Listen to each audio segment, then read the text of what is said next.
Saudações, meu povo! Hoje nós iremos iniciar um quadro aqui pelo Instagram, Facebook, pelas redes sociais, por várias mídias, sempre trazendo uma palavra, uma orientação e uma instrução bíblica.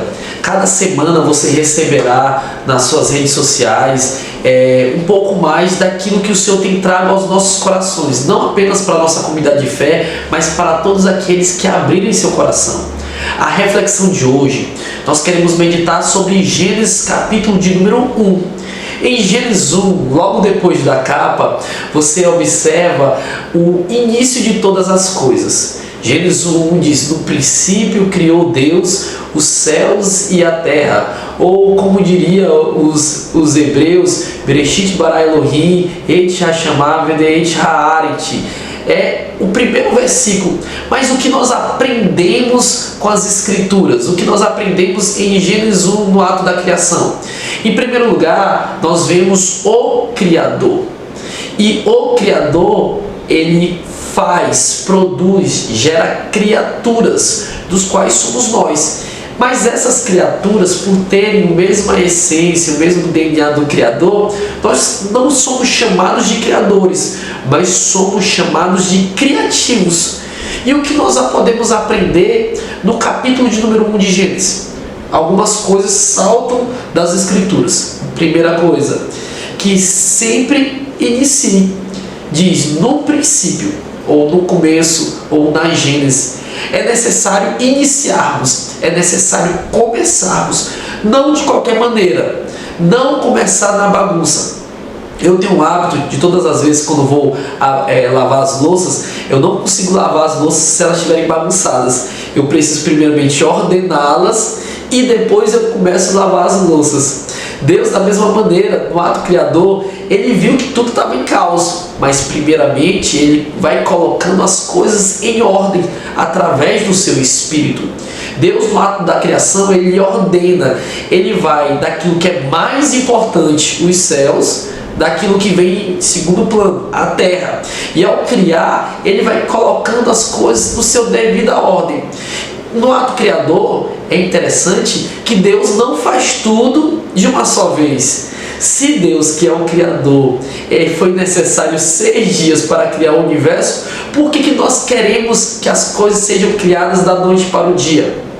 Segundo entendimento que eu aprendo aqui nas Escrituras, além de que o Senhor é Criador, eu aprendo também que tudo precisa ser celebrado. Nos 7 dias, depois de cada dia, Deus olhava e dizia: e isso é bom. Segundo dia, e viu Deus que era bom, e viu Deus que era bom. Você, depois de realizar algo, percebe que aquilo que você fez é algo prazeroso, é algo deleitável, é algo que te traz vigor, energia. No 7º dia, quando Deus termina e descansa, as Escrituras declaram que viu Deus que era muito bom. Uma obra plena, uma obra fechada, uma obra acabada, uma obra completa. Quando nós realizamos coisas no nosso trabalho, no nosso ministério, no nosso meio familiar, nós precisamos contemplar a bondade de Deus e contemplar que aquilo que realizamos também é bom. Esse é um dos entendimentos que nós temos. Outro entendimento que nós temos em Gênesis capítulo de número 1: nunca faça as coisas sozinho. Quando na revelação escriturística a frase é façamos, façamos, façamos.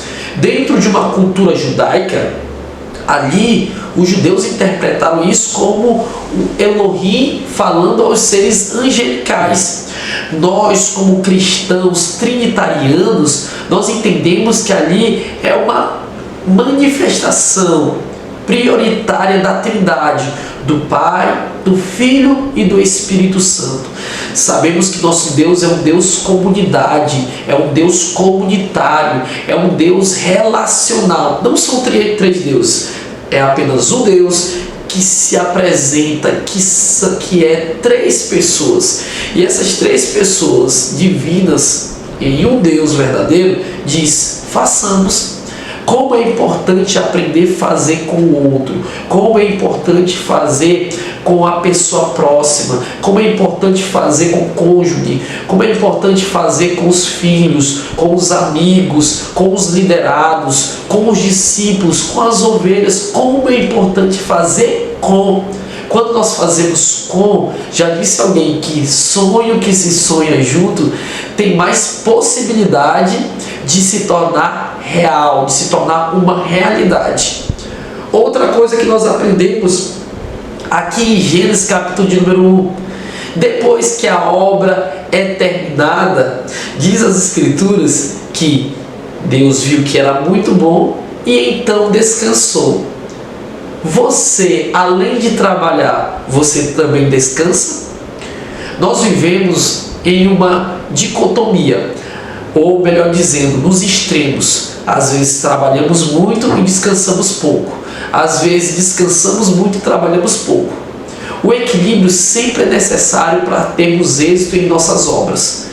Deus, ele trabalha 6, descansou 1. O descanso não é ficar parado, o descanso não é ficar com as pernas para cima, com os braços cruzados, não é passividade. O descanso é muito mais do que tranquilidade, é muito mais do que relaxamento. O descanso é essa alegria recompensadora de saber que o trabalho foi eficaz, eficiente, efetivo, é de saber que o trabalho valeu a pena. Se Deus, o Criador, descansou, ele não descansou porque estava cansado, porque, como diz Isaías 40, o nosso Deus, o Eterno, não se cansa e não se fadiga, mas ele descansa no sentido de aproveitar a sua obra. Ele guarda o 7º dia para mostrar para o homem que, independente que no 7º dia, ou se é na segunda-feira, ou se é na terça-feira, ou na quarta, nós precisamos ter o princípio do descanso. Quando nós descansamos, descansamos mente, alma, coração, corpo. Nós damos descanso àqueles que estão ao nosso redor, que também precisam. Quantos conselhos nós temos em Gênesis capítulo de número 1? Se em Gênesis 1 tudo começa com uma base, e essa base é o Criador, e essa base ela pode ser aplicada no meu dia a dia e no seu dia a dia. Então, na sua casa, leia Gênesis capítulo de número 1, traga esses ensinamentos para a sua vida, e eu tenho certeza que você vai melhorar, você vai prosperar e você vai avançar, pois Ele é o Criador e Ele fez de cada um de nós imagem e semelhança. Nós somos criaturas e nós somos criativos. Fiquem na graça e na paz que há em Cristo Jesus, e até logo.